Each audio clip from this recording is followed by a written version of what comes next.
Bonsoir à toutes et à tous, merci de nous rejoindre pour ce nouveau journal. À la une de l'actualité aujourd'hui, Alain Leboeuf, nouveau président du conseil départemental. Il a recueilli 100% des voix des 34 conseillers départementaux élus depuis dimanche dernier. Il succède donc à Yves Vinet. Et Pierre Dalicieux était à l'hôtel du département ce matin. Il a suivi cette élection. Le département de la Vendée a donc un nouveau président du conseil départemental et c'est sans surprise le favori Alain Leboeuf, l'unique prétendant d'ailleurs qui a été élu donc ce jeudi matin à l'unanimité. Alain Leboeuf, donc le nouveau président du conseil départemental, ancien maire de Roche-Servière, ancien conseiller départemental, député également de 2012 à 2017 de la première circonscription de la Vendée. Alain Leboeuf est donc aujourd'hui élu donc président du conseil départemental de la Vendée. Alain Leboeuf qui était très ému au moment de cette élection. Effectivement, c'est un moment fort, c'est une responsabilité que j'accepte d'assumer mais qui m'est confiée et je sais ce que c'est que la responsabilité. C'est un engagement majeur, c'est se donner entièrement et c'est pour ça que mes responsabilités, je les vis avec passion et entièrement. C'est pour ça que j'ai pensé aussi à ma famille. Alain Leboeuf a évoqué lors de son discours les principaux axes de sa mandature. Un discours où il a beaucoup été question également de transition énergétique, renouvellement donc de la flotte des véhicules du conseil départemental, développement de l'hydrogène sur le département, développement des pistes cyclables entre le domicile et le travail, notamment au milieu rural, consommation locale ou encore développement des commerces de proximité. Effectivement, nous sommes à une époque où le monde bouge et la Vendée bouge. Donc les transitions, repérées que vous avez pu le remarquer, ma première transition était la transition sociale. Mais bien évidemment, il y a aussi des enjeux majeurs autour de l'écologie d'une manière générale. Nous sommes un département avec 250 km de côte. L'évolution climatique aura des répercussions sans doute encore plus nombreuses sur un département comme le nôtre que d'autres. Donc nous traiterons l'ensemble des projets sur lesquels la Vendée doit se concentrer. Alain Leboeuf est donc élu président du conseil départemental pour les 6 prochaines années. Ce jeudi a donc été aussi l'occasion d'élire les 10 vice-présidents du conseil départemental ainsi que les présidents des 13 commissions, donc 13 commissions contre 5 commissions lors de la mandature sous Yves Vinet. Économie à présent avec le deuxième salon du Fabriqué en France qui se déroule au Palais de l'Élysée ce week-end. Une centaine d'entreprises ont ainsi été invitées à exposer leurs produits pour mettre en avant le savoir-faire français. En Vendée, 2 sociétés seront présentes, Dan Technologies, créatrice du mini lave-vaisselle Bob, et K-Line, basée aux Herbiers, spécialiste des fenêtres, des baies coulissantes et des portes d'entrée. Une fierté pour ses représentants. Écoutez. On est fiers de représenter la Vendée. Il y a 126 entreprises pour toute la France. On a choisi de présenter la fenêtre qui a fait le succès de K-Line, c'est-à-dire la fenêtre à frappe, à ouvrant caché. C'est une fenêtre qui est bicolore, qui est isolante et maintenant qui est connectée. Et on vient tout juste de recevoir un autre prix, le prix de l'innovation au salon d'Equibay du mois de septembre prochain. Concours de circonstances, on est en train de faire entrer la fenêtre dans une nouvelle ère. C'est-à-dire que la fenêtre, maintenant, on va pouvoir la piloter à distance et elle va pouvoir aider au renouvellement de l'air intérieur. C'est un enjeu de santé publique majeur aujourd'hui. Et justement, puisque l'on parle de K-Line, focus sur cette entreprise des herbiers qui compte environ 1600 salariés. Malgré la crise sanitaire qui a légèrement fait reculer le chiffre d'affaires de près de 2 points en 2020 par rapport à 2019, la société affiche une forte croissance depuis plusieurs années. Après le recrutement de 140 salariés en 2020, 120 postes sont à pourvoir actuellement. Explication à Grégoire de Châtillon. Opérateur de production, conducteur de lignes automatisées, mais aussi des postes en informatique, en marketing, le leader de la fenêtre en France recrute et veut le faire savoir. Il y a 2 jours, on fêtait le départ en retraite d'un salarié, Jean-Jacques, qui fêtait 45 ans de fidélité à K-Line. Voilà, donc c'est ça qu'on propose, c'est une progression et la possibilité de faire différents métiers et d'évoluer au sein de l'entreprise. 120 postes sont à pourvoir aux herbiers, sauf qu'ici c'est compliqué. C'est le taux de chômage le plus faible de France. Alors, il faut redoubler d'imagination pour attirer des candidats. En place, job dating, after work et de plus en plus de recrutement sans CV. On a beaucoup développé ça avec Pôle emploi, ce qu'on appelle les MRS, méthodes de recrutement par simulation. On croit beaucoup en ça.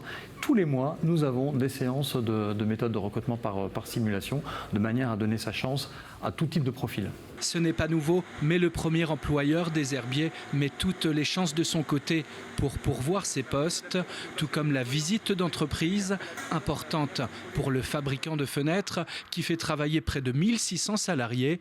Le candidat peut alors découvrir les conditions de travail et les postes proposés. Par ailleurs, et là c'est plus original, les employés peuvent aussi coopter au sein de leur entreprise et ensuite ils sont récompensés. Si un salarié identifie une personne et que cette personne intègre nos effectifs et qu'elle y reste au moins 6 mois, à ce moment-là, il bénéficiera d'une gratification. Pour l'entreprise familiale, recruter est plus que jamais l'une de ses missions les plus difficiles, un frein pour le développement de Calain qui affiche une forte croissance depuis plusieurs années. Au chapitre santé, cette manifestation du personnel du service des urgences du CHD de La Roche-sur-Yon, les soignants demandent plus de moyens humains pour faire face à l'augmentation du nombre d'entrées aux urgences constatées chaque année durant la période estivale. Ils dénoncent notamment une dégradation de leurs conditions de travail et des conditions d'accueil des patients. Écoutez. Des fois, les gens peuvent attendre un très grand nombre d'heures avant de voir des gens, parce que nous, on n'accepte pas au niveau de la sécurité des patients, on n'accepte pas non plus au niveau de la dignité humaine qu'on peut offrir aux gens. Et donc c'est pour ça qu'aujourd'hui, on fait cette action-là, pour pouvoir avoir un renfort nécessaire pour au moins prendre en charge les gens dignement, comme tous les ans des fermetures de lits l'été dans certains services. Donc on va avoir beaucoup plus de patients, avec un afflux massif de touristes cet été, et puis des conditions avec des procédures dégradées qui vont se faire parce qu'on manque beaucoup de médecins urgentistes. Une période estivale qui s'annonce également chargée pour les professionnels du tourisme après de longs mois de contraintes en raison de la crise sanitaire. Et alors que la dernière phase du déconfinement débute simplement depuis hier, les collectivités se sont préparées à l'arrivée des touristes. Le pôle touristique Vendée des Îles, en partenariat avec les offices de tourisme de Saint-Jean-de-Mont, de l'Île-Dieu et de Challans, a ainsi créé une carte pour recenser l'ensemble des activités à faire, des sites à visiter ou des balades à effectuer sur le territoire. Le but, c'est d'avoir une carte touristique pour montrer véritablement la diversité, l'offre qu'il y a à faire sur ce territoire en termes de paysages. Certes, les plages, mais il y a aussi la forêt, le marais breton vendéen, la côte sauvage sur l'Île-Dieu. On peut être du côté de Pouzauges ou de Maizet et puis se dire je vais passer une journée à la plage sur Notre-Dame-de-Mont ou Saint-Jean-de-Mont et finalement on ne connaît pas. Donc on a tous ces outils aussi à leur disposition et les habitants même du territoire, c'est l'occasion de s'approprier cette offre et cette diversité. La direction Essarts-en-Bocage, désormais il y a quelques jours, une journée de la réparation s'est déroulée dans la commune. Organisée par la Chambre des métiers et de l'artisanat de Vendée ainsi que Trivalis, le syndicat des déchets, cette initiative avait pour but de sensibiliser au réemploi, de faire connaître les métiers de la réparation au grand public et de mettre en avant l'économie circulaire. À cette occasion, 7 artisans locaux étaient présents pour représenter différents domaines, dont celui du textile. Écoutez. Depuis quelques années, on parle beaucoup de recyclage.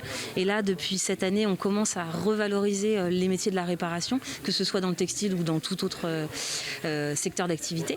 Et le but, c'était vraiment de s'adresser à toutes les cibles, aussi bien particuliers que professionnels, de manière à faire, à inciter les gens à mieux consommer, mais moins. Et donc, dans ce cas-là, à faire durer leurs vêtements grâce à la réparation. Avant de refermer ce journal, intéressons-nous à cette initiative environnementale sur le pays de Mortagne-sur-Sèvre, dans le cadre de la 9e édition de Bienvenue dans mon jardin au naturel, organisée par les centres permanents d'initiatives pour l'environnement de plus de 50 départements. 7 jardins collectifs autour de Mortagne ont ouvert leurs portes au public. Objectif, partager des techniques de jardinage, mais également informer des effets des pesticides sur la santé et la biodiversité. Découverte signée Alix Lanos. À quelques pas de la Sèvre nantaise, c'est un jardin convivial et bucolique que se partagent 5 jardiniers amateurs. Ici, pas de règles ni de chartes, mais tout le monde partage la même vision de l'entretien de cette terre. Le jardin de Claire n'est pas propice au potager, alors elle s'occupe ici d'une parcelle depuis plus de 20 ans. Ce qu'on partage tous ici, c'est l'amour de ces vallées de la Sèvre et puis un engagement écologique. On veut préserver la biodiversité, travailler à ça. On travaille ici sans produits, on est tous d'accord entre nous. Il n'y a pas de produits qui entrent dans le jardin. On réutilise tout ce qu'on On ne va pas non plus à la déchetterie. On réutilise les déchets. Une façon de travailler que ces jardiniers ont partagée avec les visiteurs venus découvrir leur petit coin de paradis. On est dans cette dynamique de pouvoir aller voir les jardins qu'il y a autour, qui existent, pour pouvoir peut-être piquer aussi des idées ou s'enrichir aussi des pratiques des uns et des autres. Dans le cadre de l'opération Bienvenue dans mon jardin au naturel, organisée par le Centre permanent d'initiative pour l'environnement Sèvres et Bocage, 7 jardins collectifs du pays de Mortagne-sur-Sèvre ouvraient leurs portes cette année au public. On savait qu'il y avait beaucoup de jardins partagés sur le pays de Mortagne, plus que sur d'autres collectivités. C'est vraiment un système intéressant pour même commencer à jardiner tout juste. Enfin voilà, on n'a jamais jardiné de notre vie, en jardin partagé c'est quand même facilitant. Ici au jardin de Toué, on partage bien plus que des techniques de jardinage. Sur ce terrain mis à disposition par un couple de la commune, c'est une véritable amitié qui s'est créée entre les jardiniers. La parcelle et les fleurs d'Annick, décédées l'année dernière, continuent par exemple d'être entretenues avec son souvenir. Et pour Angélique, qui jardine ici depuis 3 ans, les échanges et l'ambiance font incontestablement la richesse du lieu. On se découvre, on apprend à se connaître et à s'apprécier. Jardiner ensemble, c'est vraiment un beau concept et une belle expérience. Pendant tout un week-end, au gré des visites, les professionnels des CPIE et des jardiniers amateurs volontaires ont donc accueilli le public et partagé leurs bonnes pratiques et leur engagement quotidien pour la préservation de la biodiversité. C'est la fin de cette édition. Merci à tous de l'avoir suivi. Retour de l'actualité vendéenne demain de 7h à 9h dans la matinale. Très bonne soirée sur TV Vendée.